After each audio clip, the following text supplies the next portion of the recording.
Hello, in this video I'll show you how to power off and power on the Samsung Galaxy S25 Plus. Okay, so the first step of the operation will be holding down the volume down button and the power button. So we shall do that now.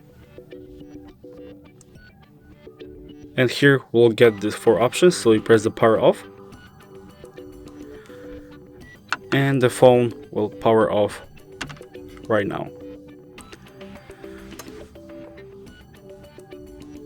And if you want to turn it on again, you just have to press the power button again for a few seconds until the Samsung Galaxy logo appears.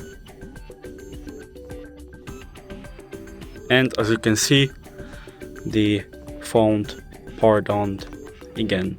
So we're done for this video. If you considered it helpful, leave a like, subscribe, and thanks for watching.